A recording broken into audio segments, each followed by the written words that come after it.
Welcome back to another episode of Save State Plus. This time I have an old friend, a longtime friend on the show, Naomi Kyle. Naomi, how have you been? I've been really good. I'm so excited to be on your show, and congrats again on your endeavor. And thanks for being on my show sometimes. It's really fun when you do that.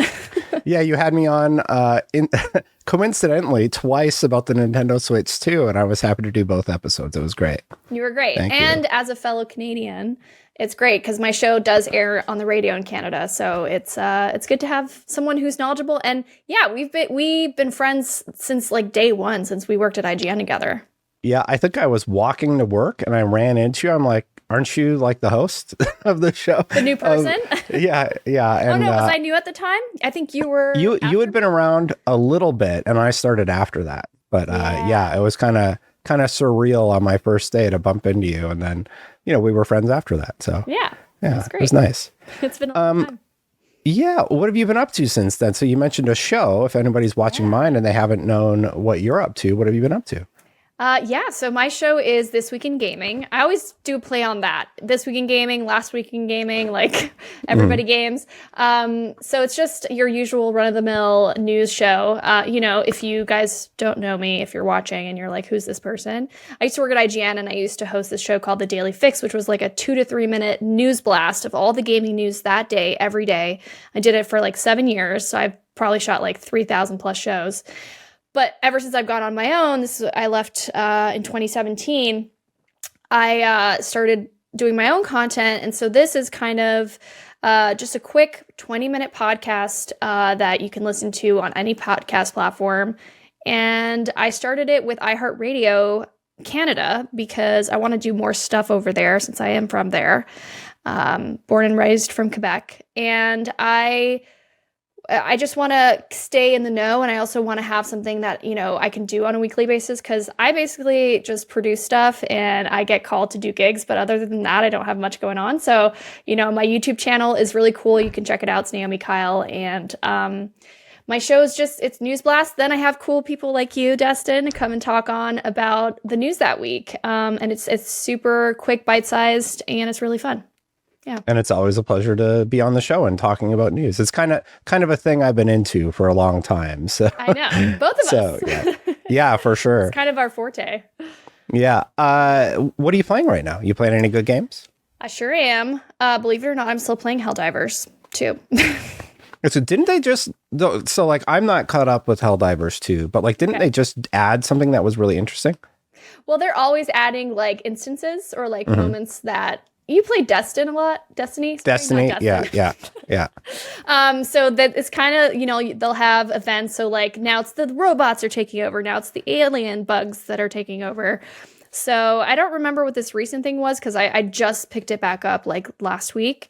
And I think I missed that instance. But yeah, they did add some fixes. They added, you go to new parts of new missions. So this one I think was you go on a planet and you have to find something. I don't remember, Destin. But go shoot the bad guys. It's just shoot the bad guys, finish the mission with your guys. Hopefully you get on the ship to end the moment and hopefully you get good points at the end or new unlocks and a lot of stars because it's star rated. So you have to get 4 stars, I think, out of 4. I don't remember. It's a fun game, though. I totally understand why you're still playing. And they're making a TV show, which I'm really excited about. Yeah. Or a movie? I think it's a movie. Ooh, well, both of those sound great. You also recently hosted the Canadian Game Awards, right? I did. Yeah. That was really fun. So for those who don't know, Canada does have a Game Award show, but it's only been running for 5 years. And they did in person for 2 years, and then COVID happened. And then they took a break, I think, in 2024. So this was the first year back, 2025, where they're really kind of putting a lot of money behind it. They're getting a lot of sponsors and supporters, and they're really trying to establish themselves kind of as the Canadian Game Awards, kind of like how we have it here in the States with Jeff Keighley's show. So yeah, so I got to host that. It was really fun, and we shot it at TIFF Lightbox, which is a famous place where they have a lot of film festivals and stuff like that in Toronto. And it was really cool. I hope to be back next year. I gave them a lot of feedback and like ideas for stuff to make it grow, and we'll see what happens. But yeah. Who won? Who won the Canadian game? Like, who was the game of the year? Balatro, Balatro, Balatro. Oh, It's okay. just all Balatro. Some for Dragon Age. So the plan with the Canadian Game Awards is it's Canadian games. So it's not going to be Got like it. your typical. You're not going to see like a lot of American-made games. It's all just like from the developers in Canada. So yeah, so I'd imagine we'll probably see perhaps Compulsion Games next year, South of Midnight and all that. But yeah, I think ultimately it's trying to establish itself. It was my first time hosting a full award show, and it was a blast, and I had a really good time. And there was a good turnout, even though there was a massive snowstorm happening that day. Oh, geez. So it was good to do it, and I hope to be back next year, and we'll just see what happens. You know, it's award shows there's a lot of them in the gaming industry, but Jeff Keighley's definitely like dominates. Mm-hmm. So it'll be interesting to see what they do different to kind of like establish themselves. And I don't know, how do you feel about award shows and stuff like that? I like them to a point, I suppose. I think Keeley's is obviously the best and the one that most people look towards, and he's refined it over the years, but it has gotten pretty sponsor heavy. Mm-hmm. And I do think that every year I watch his show, and there's a lot of criticism about his shows, but I actually think that he does a good job of trying to address those criticisms every episode. Mm-hmm. And like having worked in video game production in terms of presentations with IGN for so long, I know what it takes to pull off what he pulls off. Yeah. And the fact that he is receptive to feedback, that he puts in the effort, I have a lot of respect for his showcase. So it's easy for us to sit there in our chairs and say, meh, Keeley bad, show bad. Yeah. But like I also have the context of, I recognize how hard it would be to like just to do the Muppet joke that he did, and it was actually a dig at him.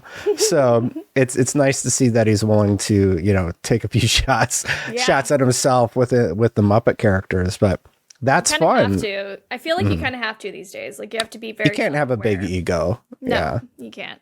Yeah. I agree with you on that. I really like the DICE Awards. I think the Indie Game Awards are really fun. So I think if we do a fine line between that and the Jeff show, I think we'd be in a good spot. But it's just a growing award ceremony, the one in Canada. So we'll see how that goes. But yeah, I think DICE is a little bit too in the weeds for me. Like that's for the industry. Yeah. Well, no, it's an industry award show for the industry and not really so much for everybody else. That's how it feels anyway when I watch it. Yeah. Versus Jeff Keighley's thing. Jeff Keighley's thing, it's sort of like for everybody. It has the most it's for entertainment. And he's always been strutting that line between the two. Yeah. So like it would be like the GDC awards, right? The Game Developer Conference Awards, where developers recognizing developers. And I can respect the differentiation between the two, but I think Keighley's is more welcoming to a mass appeal audience versus DICE. And that's not a slight at either, just to be clear. That's just me differentiating them in my brain. I think it's good to get it to like a mainstream level too. That's the goal, right? Ultimately. And so that people like recognize it in that way. And so that we can grow, you know, the gaming audience. It is big and it makes a lot of money, but like I still talk to people and they're like, what do you do in games? And they don't play games themselves. And we're still at that point for some reason. You know what's crazy? The gamer demo, like most of the people that you and I were producing content at IGN for, they're in their 40s now. They're my age. They're like, I have kids and things like that. So I look at my demo on YouTube and it's like 35 to 45, which is great for sponsors, you know, disposable income usually around that age. But yeah, we're getting older. Us old timers, you know, you're much younger than I am, but 43 is like ancient in the video game industry in terms of coverage. So yeah. It's interesting thinking about that stuff because I also look at the demos for my stuff, and I think, and the way that social media has blown, I think it's changed. I think there's probably going to be a lot more gamers in like very, very soon. I feel like they're all growing. They're all growing up, you know, and I know a lot of, in my neighborhood, for example, there's a lot of families and their kids play games. The parents don't, but the kids do. And so, in my mind, it's just going to keep growing. And as people age into like the new demographics, I think hopefully we'll just see some fresh faces and see it grow from there. Like, and then it will be mainstream. But I don't know. It's so weird. And it's also a weird time for like Hollywood and gaming and the tech industry, and everything's kind of shifting. So I wonder how it'll all shake out. Yeah, it is interesting. We're seeing a lot of technical evolutions and things have changed a lot. But let's go back for a second. Let's talk about your time at IGN. When you look back at your IGN time, what do you remember about it? Like, what was your takeaway after you left? Was it... what was it? Sorry.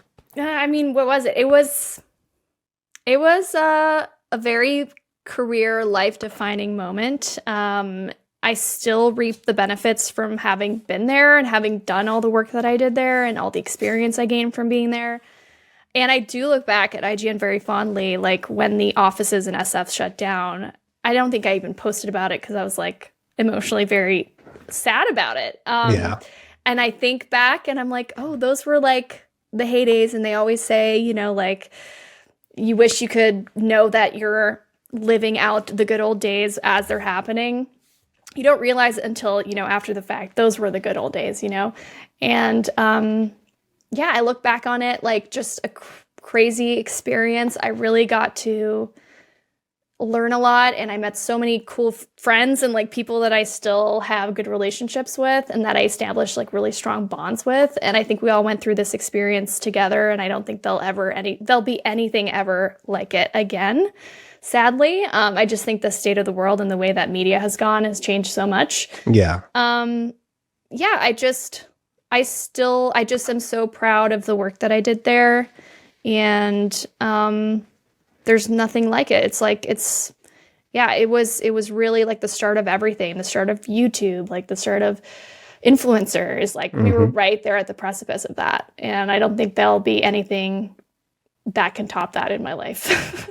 From here on out, you know, maybe having kids or something like that, something as fulfilling, but that isn't, you know, as career focused or like outwardly facing, I should say. But yeah, it is sort of a trip. I felt like, and I felt like I kind of knew what was happening was really special at IGN and like where we were from. I was there from 2011 until, you know, just like through 2014, so 13 years. We started the same year. Oh, you did start in 2011. Yeah, it was E3 2011. Oh, okay. So you must have just started a few months before me. Yeah. Okay. Yeah. And then you showed up, and then I was there till 2017 was my last year. Yeah. And I do wonder, like, I think they're going to evolve. I do think that they get a lot of criticism online, you know, of just course. Games media in general does. But I think IGN is honestly the best one in terms of what they're able to produce and their output and the amount of talent that they have there. Yeah. And a lot of places are, you know, Game Informer is a really interesting story. It was owned by this big company, and recently they were just able to retain their rights individually and relaunch it exactly as it was because they got an investor. Unheard of. Like, I almost never would have said, like, could not have predicted that. Yeah, just thinking on the media industry, I'd love to hear your thoughts on it, but I do think it is going through a period of change. I do think there's more individuals and influencers more than ever before. And I think the one company that's going to be able to figure that out is IGN, as we watch a lot of these places whittle down and dwindle down. Like Kotaku's like 4 people. And I remember when that was like my go-to for news because they were like on top of it, and it's such a small team now. You know, IGN would look at Kotaku and be like, what can we do more of like them, or you know, what can we learn from them? But it's changed a lot. Yeah, I agree that I just think we are in a place where now everyone can have their little micro audiences, and it's saturated, you know, and I think a lot of it's democratized the fact that everyone can have an opinion or a thought or, you know, a review or something to put out on the internet. 1 second, Naomi. Go ahead. I think you lagged out. All right, let's just pick up where we were. So you were saying that, I think you were saying that it seems the market's saturated, or something about it being saturated. It feels like it's democratized. I feel like if someone wanted to and had the money and the resources, they could start their own IGN. They could start their own Game Informer. To some degree, you know, maybe smaller, but can still grow an audience to some degree that makes enough money so that they can continue to do put out their content and stuff like that. I just think, and I think there's a place for both. I think there's a place for, big media house that has a reputation that people go to for reliable news, that very much live through, they want to maintain their integrity. They want to maintain their moral values and all that stuff. And I think that that's important. But I think there's just place now for people like influencers or people like you and me who just want to create our different content that we think is stuff that we would like to consume, that we would like to watch, and have it put out there into the world. And that, I think it's just the continued conversation of like, if you want to see it out there in the world, create it, build it, and they will come kind of thing. I think it's just a weird time where maybe IGN will always exist, but maybe in a smaller scale. Like you said, like Kotaku's whittled down a lot in terms of their employee base, but I think they can still exist. They can still thrive. There's ways to still manage at like a very streamlined, cut down, streamlined way so that they don't have to expend resources on things that perhaps aren't worthwhile in the end. It's just like more targeted. I think it depends on how you think about that, because I don't think they'll necessarily whittle down. It seems like they're going the opposite direction and becoming larger in terms of their network. Yeah. But I do think that the tools available to us to create content is going to get easier to use, and you will be able to do more in a quicker way. So, we could talk about AI then. Yeah, sure. If you want to go into that, I think, what are your thoughts on AI just generally? My general thoughts are just it's Pandora's box that's been opened and you can't put it back into the box, it's here, and use it or fall behind kind of thing. I think there's, unfortunately, like it will result in some job loss and stuff like that. But I think we'll ultimately, like you said, refine ways to put out content at a much faster pace in a much more, like a lot more quantity, hopefully still on the quality level too, that we expect, but that now we'll have editing, we won't have to hire an editor, we won't have to hire sound people, because that will all be done through either some sort of platform or something using AI. I think it's great for small-time creators because it does lower, like the bottom line is, at that point, you'll hopefully spend less money putting towards making the content and just do it so streamlined that you can do more with less resources. So I think it's an unfortunate thing that it's an unfortunate / good thing that it exists, as long as it's utilized in a way that furthers creativity. I don't think it should be used in place of creativity. Yeah, I think that it's an important distinction to make, because I do agree. It's here. It's not going away. If we don't use it, China doesn't have the same restrictions that America would have, or Canada, or anywhere else on planet Earth. And they're going to go hard on utilizing AI and figuring out how to use it as a tool. I think the big concern is about how it will replace people, because like let's say I put this into Adobe Premiere right now. I can use AI to do an auto cut where it cuts back and forth between us. I don't use that, actually. I do it all manually because I'm old, but like a lot of people use multicam edits within Premiere, and it'll just give you a baseline and then you do the refining.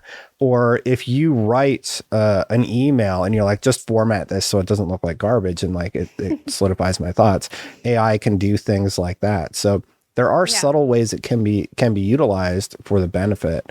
And I think there's a lot of concern from, well, you're an actress, voice actors especially, where they're like, well, I don't want my voice to just be replicated and replaced, because that's my voice. That's me. And I think that is a valid concern. And I do hope that there is a way where they can provide their likeness and still be compensated fairly for that. Like I think Darth Vader, because James Earl Jones is no longer there, has been reproduced, or they would hire like somebody impersonating James Earl Jones. So it's sort of the same complications as we're facing now. Yeah, and I agree with you. Like compensation in some form needs to exist if they're going to be doing that with people's likeness. But it always that likeness conversation has always existed, even prior to AI being a thing. So it's just it needs to be established. The precedent needs to be set, and I think yeah, that is a thing we're facing as an industry, because video games, especially, they're so tech advanced, compared to movies, even to some degree. Like, I think we're at the forefront of tech when it comes to gaming, and I think gaming will always try to find ways to innovate and to try to make things less expensive. And unfortunately, that's hitting the voice actors and their industry. But and so they need to fight. And unfortunately, that strike is still going on with the SAG-AFTRA contracts and stuff. Like, the negotiations have completely stalled, unfortunately, with that. And it also plays into social media. Like, all of us, you, me, like everyone who's been on social media at some point in their life, their face, their likeness, their voice is there. It's being trained. For the taking. Yeah. Like, there's nothing protecting anyone from grabbing your voice, your face, your likeness, your whole life, like everything you've done, the content you've made, to be repurposed and used. And that's super concerning, because I see ads online of people, and I can tell it's AI, but I'm like, this person is a notable person. This person has a franchise. They are a well-known actor or whoever it might be. And they're completely being used to advertise this product that I know for a fact they would never agree to advertising. And it's being featured on the platform, I can see it there, and I'm like, why?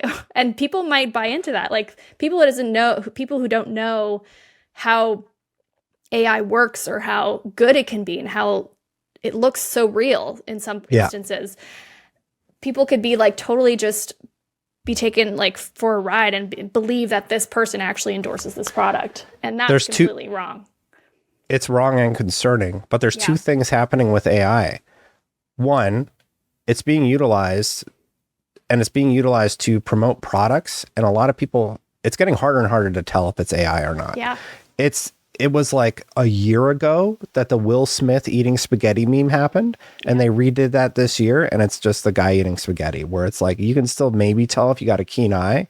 In a year, it's going to be indistinguishable. Absolutely. And it's sort of taking over the market. So I agree with your earlier point, though. I think those people who just totally write it off, you'll probably get left in the dust. You have to figure out how to utilize it as a tool, how to utilize it responsibly without getting into that territory of being too greedy, especially when you start talking about at the upper level of management, where it's like, oh, we'll just use voice actor 4's voice lines and duplicate them. It's like that's where you get into problematic territory. But like formatting a document, like, that's okay. If you're not doing that, then to save time, and I think you as long as you still have to have a discerning eye, no matter what. Like, I think there is another argument of like, AI this might be it. How good it will in terms of visual or like visuals and art, and how good it gets for doing that and replicating that, we'll have to see. But I think like when it comes to writing an email, writing a script, writing anything like that, I think having a human discerning eye to it is still going to be needed. Like, I wonder how good that's actually going to evolve. Yeah. Because there's so much of it you can tell, like sometimes you'll get an email and you'll be like, oh, that person used AI, because I can tell this is not in their voice and this is not how they would say it. So there's certain things, and you're right. Using it responsibly is like the number one thing. I also, it does bring up the idea of, have you heard about the dead internet theory? Yeah. Where it's all bots. Everything online will just be people who look like you and me making podcasts, posting social media, doing funny quips like, cat videos, baby videos, all that stuff that people love watching on the internet will now just be AI. You will not be talking to a real person if you go on there. And there'll be no way to tell if that's a person who's on their couch texting you or if it's just a robot.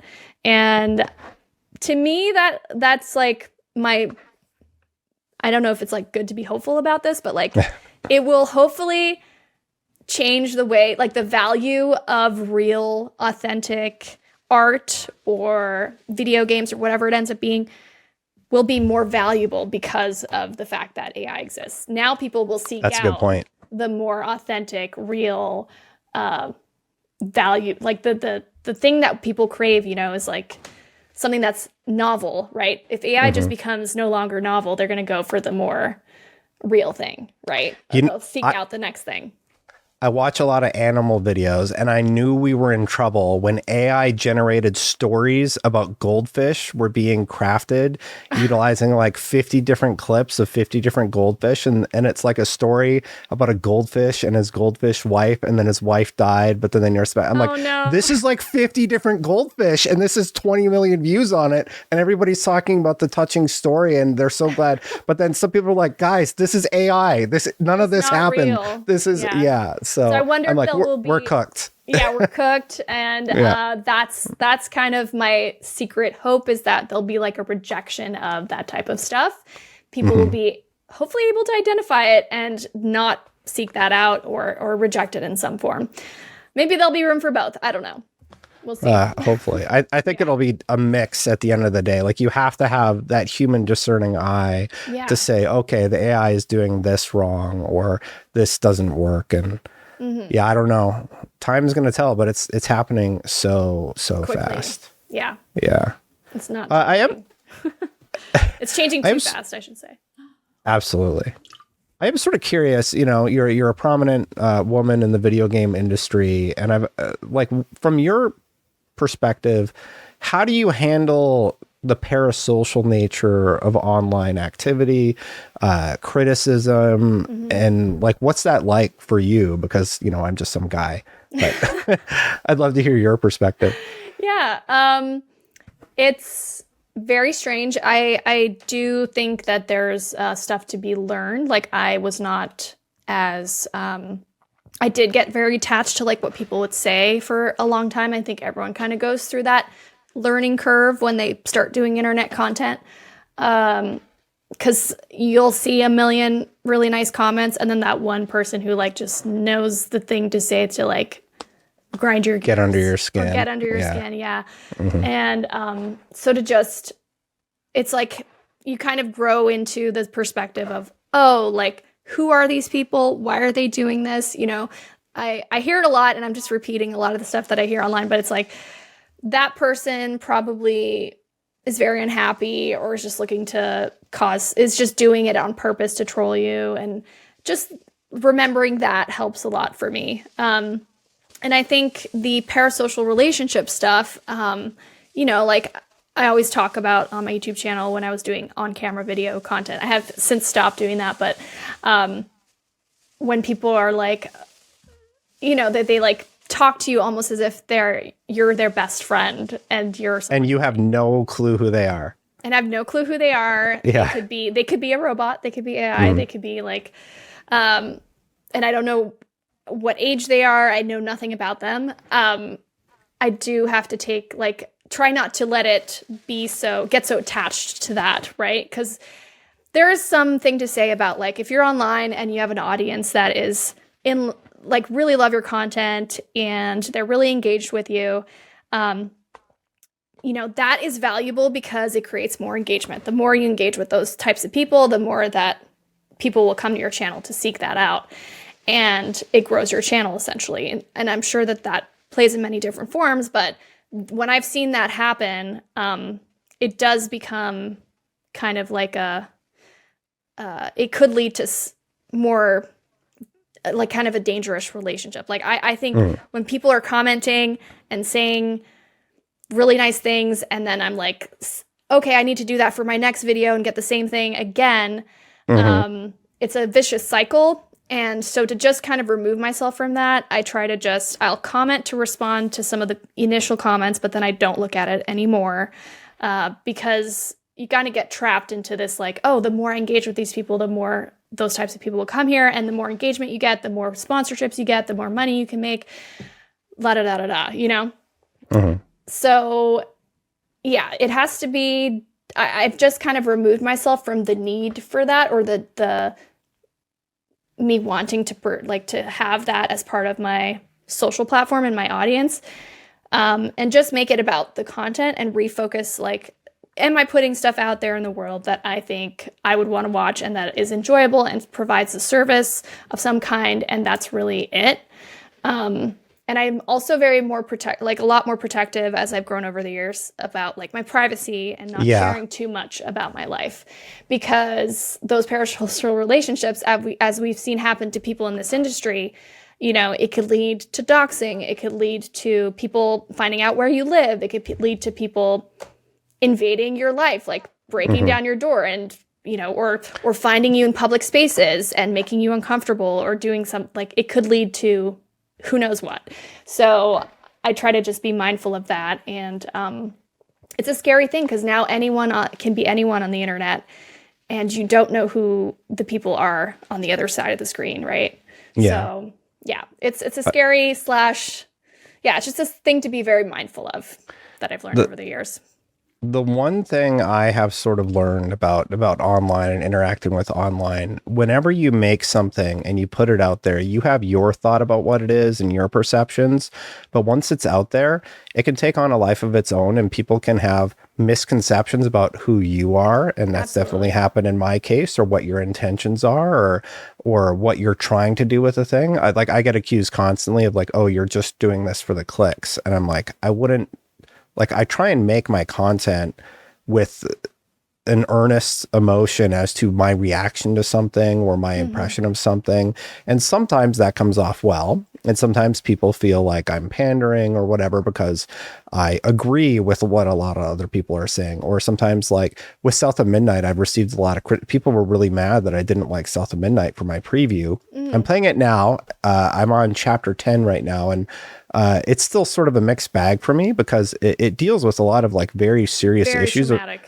Yeah, it's like child abuse and things like that. So for me, that's been really hard to process because I'm playing this sort of whimsical game about Hazel trying to find her mother, but her mother's a social worker. So you're like seeing the death of children and things like in this game, and I'm like, I just like, whoa, like where did that come from? So as I get further, though, I am glad I'm playing through it. However, anyway, so people were upset with my initial criticism of that, and they wanted me to play through the full one. And I'm like, you know what? That's something I'm willing to do. I'll do it, and I'll be putting my thoughts out sooner rather than later. But the point is, you put something out there, it takes a life of its own on, and then everybody has opinion about what you've said, and it's regardless of your intention. Yeah. You know, they get a perception about what you were trying to do there. Yeah. So they can villainize you, or they can put you on a pedestal, and they can take that away or give that to you at any point. And that's how they do it.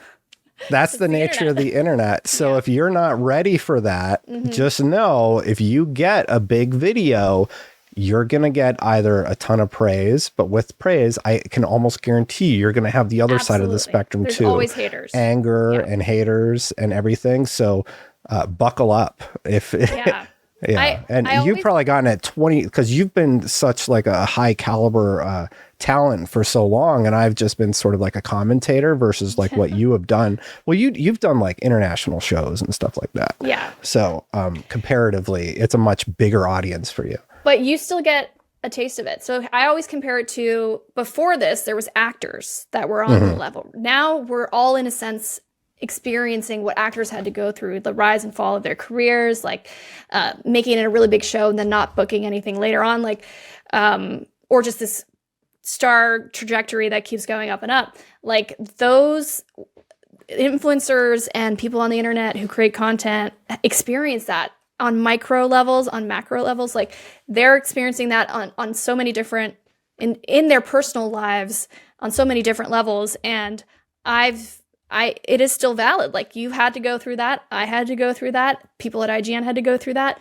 The things that you put out there facing criticism is just such a hard thing initially, but you do eventually get more used to it as you go. But sometimes it hits and it feels bad, and you're like, damn it, I wish people love this more than they do. And so I always compare it to before this, it was actors. Now it's us. It's the people who create content on the internet, and we're going to experience the same kind of, you know, we've seen people who've gotten into the industry.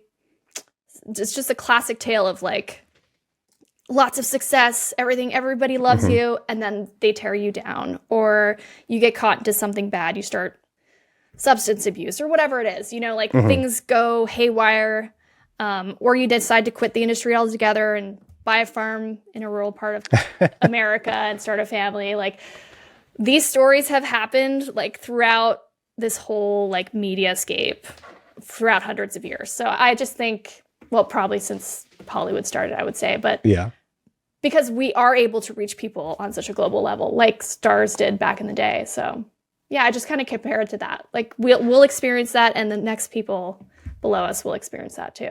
It's just a vicious cycle. Yeah, sometimes my videos will only do like 5,000 views, and I'm like, oh, that one didn't do good. It's like, imagine a room with 5,000 people in it. Like that's how many people saw your content. Kyle says that to me all the time. Yeah. Yeah, maybe it was Kyle who mentioned that to me, because when you think of it that way, it's like, yeah, okay, maybe it's not. Yeah, it's not that's a small. Huge number of tickets. Like that's a lot of heads. Yeah.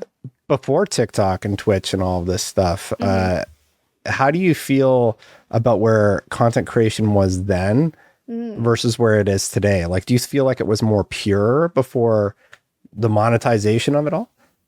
Ooh, probably. I'd say that to some level. Yeah, I would say it was more like, let's just make something really cool. We can do it. And like, we can put it out there and see what happens.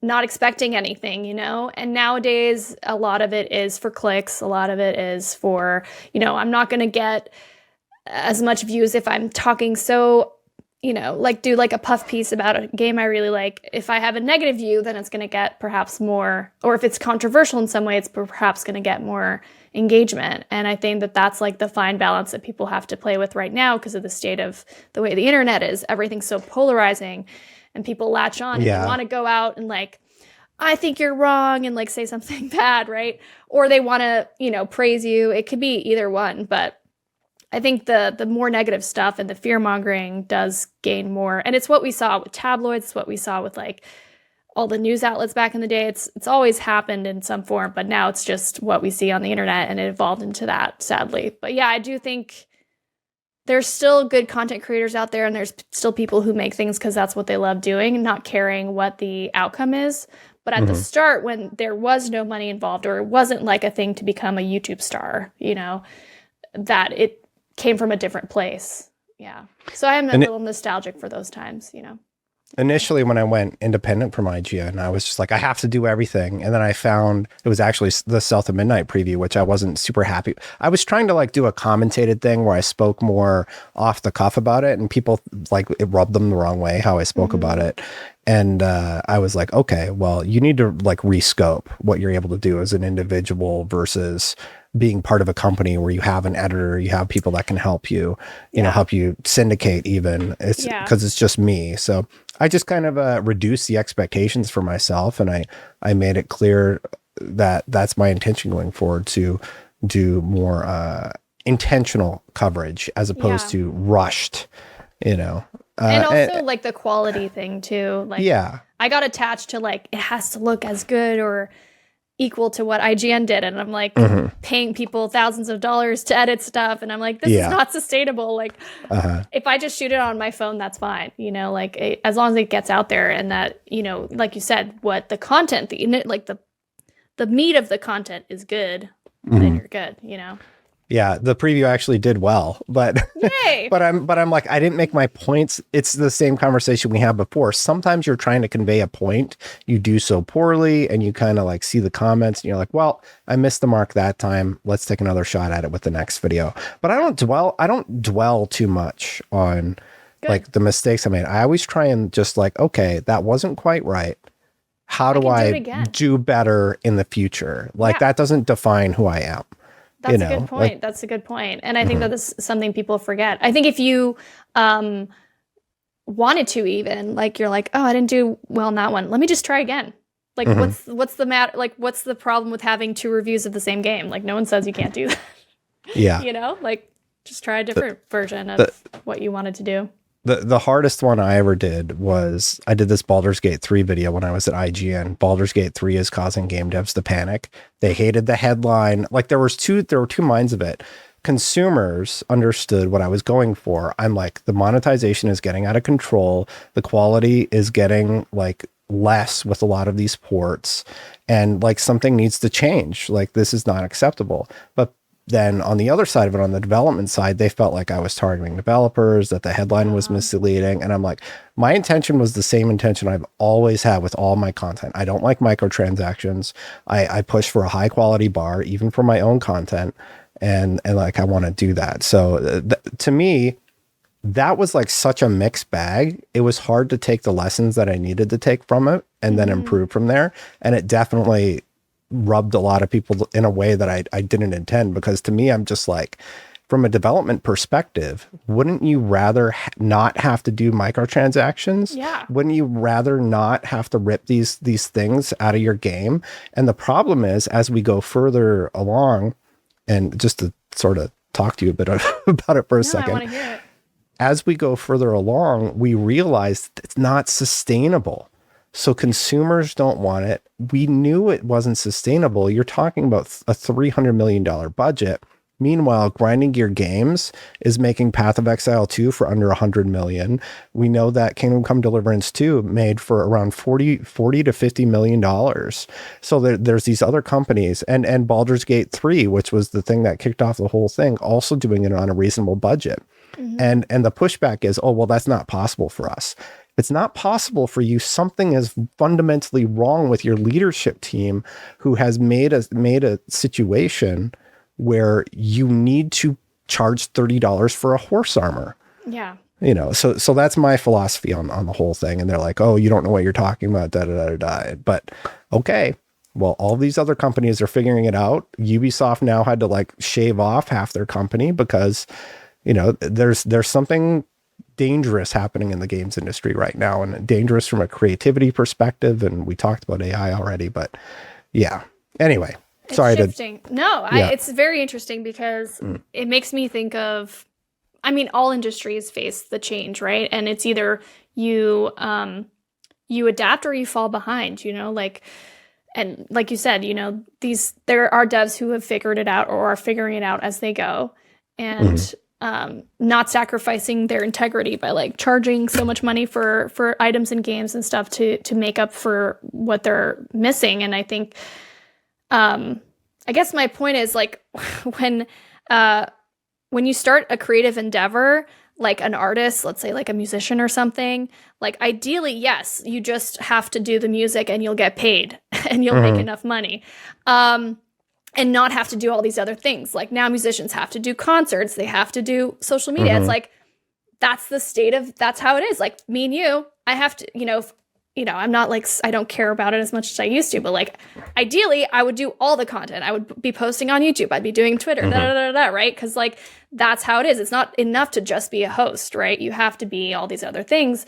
And so like you're saying in the game dev world, like, it would be great if you could just sell your game one time and make all the money you need and not have to do microtransactions. But you have to find different, and if you don't do the microtransactions, what are the other ways to do it? There are other ways. It's like figuring out what pieces you want to integrate and how it affects your reputation too. Like there's just so many, you do have to think about it as like a whole picture. And unfortunately, the state of the industry has changed. It's not what it was before, and it's always going to evolve, and you're always going to have to add new things and find different ways of doing things. And if the industry's like microtransactions are a big no and they're unfair to the consumer, then you have to pivot, you know? Yeah. Does that make sense? Oh, I get it. I get what you're saying completely. Hopefully, I think a lot of the listeners and viewers will too, hopefully, because like my gripe is not with the people who are texturing the boxes and designing the characters and rigging them. Leadership. It's with leadership who has said, we need to make Suicide Squad. Why? Because we can put tons of microtransactions in that game. Well, didn't Hogwarts Legacy make $1 billion? Yeah. Well, we're not going to do that. I know. That doesn't make any sense. You know? Yeah. Another thing I wanted to, before I forget, it's like, you also just can't make everyone happy. Yeah. That's always the case. There's just all like in terms of your content and the people who like were being negative in your comments, like, unfortunately, like even the most perfect person in the world, even Mr. Rogers, I'm sure there's a hater out there for Mr. Rogers somewhere out there. There were. There were. Yeah, there were. So it's like that. Consider that too. You know, when you're making something like, just there will always be the peanut gallery. they are not going anywhere. They will always exist, sadly. Unless everyone was in therapy and they didn't have to do like hate on the internet in order to exist. That would be a different story, but we're just not. We'll never be there at that point. There's too many people out there in the world. I always have a choice when I see people griping about my content, like prominent people in the industry too. I'll be like, well, I can pack it up and stop. Or I can take whatever I can from this criticism and try and be better. Yeah. You know, and I always go the alternate route as opposed to just, well, I guess I'll just stop making video content for the rest of my life. You know, like, fuck you. Yeah. If you don't like it, I'm not doing it. I'll take it away. Okay. Just delete my whole online presence. I'll never say anything again. Buy a farm out in Colorado. Yeah. Right. Become a farmer. Yeah. But here's what I will say, Destin. Go by your own standard also. Yeah. Like, criticism has a place, but also think like, would you take, what is the expression? It's like, never take advice from a person you would never accept criticism from, or something like that, or who you wouldn't care like to impress them, or I don't remember, I'm butchering this quote entirely, but you know what I'm saying? Like, judge, like these people might have criticism. Is their criticism valid? Do you value their other criticisms? Do you value their whole perspective on the world? You know, like who are you trying to live up to the standard to, you know? Like I would rather impress, you know, Reggie Fils-Aimé or something with my work than I would some random person on the internet too, you know? But I teach their own, you know. I think what you're doing is great. And I always think you live by your own integrity, which I really value. I will keep trying. And as I said, always keep trying to be better. That's all you can do. Always raising the bar. Yeah, you're always raising the bar for yourself. And I think that's all we can do as humans is just keep trying. And improve ourselves. Speaking of developers, now that you sort of have your own thing, do you find yourself interacting with developers more or less? More. Yeah. Actually, because of my show, I've got a lot of people reaching out. Like I just had the devs on from South of Midnight. Oh, yeah. Yeah. And it was, I think, the CEO of Compulsion Games, who I spoke to. Guillaume something, I forget his last name. But yeah, he was great. And so more people are reaching out to like have the devs on my show. I think that's something I'd like to do for my shows, like expand, because I've had a lot of people like in my circle, like you and like Khalif and like Paris and stuff. Yeah. And Maud Garrett and all the people that I've grown to like have real friendships with. All great people, and some of them can cook. They can cook. Khalif, the joke's Khalif can't cook. Yeah. Khalif can cook. Yeah. I want to see like if this year, because we're on season 2 of the show, I did 50 episodes last year and we're doing another 50 this year. If I could, you know, just expand, like it'd be interesting to have, you know, Phil Spencer on. Obviously, that would be like a big win. Or, you know, like go from like the people that I know will always say yes to coming on my show to the people that maybe are a bit harder to like get on, and start from like a small thread. So like I had the CEO of South of Midnight on, and I'm hoping to have other people on the show like that, and to expand kind of my reach of like where the show can go. But yeah, I'm sure you're doing it anyway, but my only advice is shoot your shot. When I went independent, made my list of all the people I wanted, I think I've gotten over half of them. Oh my gosh. Yeah, so it's just kind of like, well, I'd love to talk to Sean Layden, because like I like to talk to people who I don't quite agree with, or like I have a little bit of a different philosophy then, because I think that makes really compelling and interesting content, because like they push you a little bit, you push them a little bit. And it's even the content that I would make at IGN. Like I did IGN Versus, which was, you know, Battlefield and Halo, because that's the conversation the community is having. And it's about giving them an avenue to communicate. So getting to talk to somebody like Sean Layden, who has said some things I don't agree with, has some things I do agree with, that's great. And I love that. To him, and he said he would probably want to do more stuff like that, like more shit. I think he's been on. It was great things recently. Yeah. So that's great.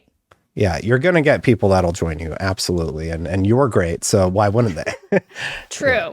Also, it's just 10 minutes, bro. It's just 10 minutes. Yeah, like, I like doing your show because it's very low lift. Very low lift, which was the goal of making this, because it's once a week, and I don't want to go too big too fast, you know. And I think and I'm not like paying people to be on the show. So in my opinion, it's like as low lift as I can make this, the more chances of them being down for it. And makes it for a really fun, quick to the point interview. Like, yeah. This is sort of random. Okay. We were both at IGN for many years. If you called up Pear and you were like, I got a pitch for the next evolution of IGN, what would you envision that being? What would it look like to you? Oh my gosh. And I would totally do that too. Like I was texting Pear the other day. Yeah. Oh my gosh. I'd say you have to bring back all the OGs. Bring us back. Yeah. All of them? All of them. Yeah. Kind of funny. Everybody. Bring back the heydays. No, I'm just kidding. I think, it's different now. If they could and if they would invest in, I think always a rising tide lifts all ships. Mm-hmm. I think if they invested in the current talent pool that they have and like helped grow them, like their social presence, everything like that, help support them for their own content, I think they could do really well, because I think people attach to themselves to the people they like, like I have my audience, you have your audience, Mm-hmm. people like your type of content, other people like my kind of content, to really like hone in on like growing the talent pool and making them the focus. Because it is a lot about individuals these days. It's about the individual. It's about the authenticity of the individual.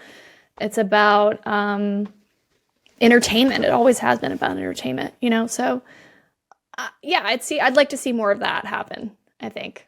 Would that be too harsh, you think?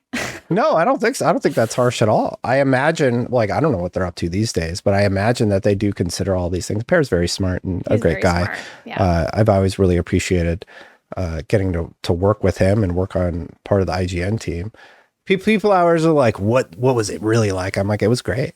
Like, it was so fun. Like, yeah, I don't know what to say. I mean, I was sad to leave, but I was moving, and that was the only avenue for me to go, was just, there was no studio in LA at the time. So, or there was, but it was not fully developed or equipped for what we were doing. So in the end, it was the right call. I do look fondly at those days. And I think if, bring us back and we'll see.